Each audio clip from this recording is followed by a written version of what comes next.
مرحبا يا نور عيني، مرحبا مرحبا ضد الحسين. مرحبا يا مصطفى، مرحبا يا مصطفى.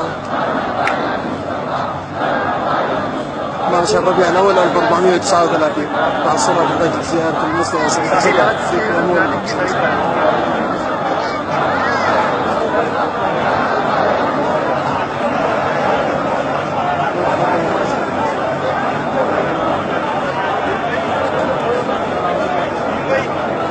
الله يتقبل، الله يتقبل.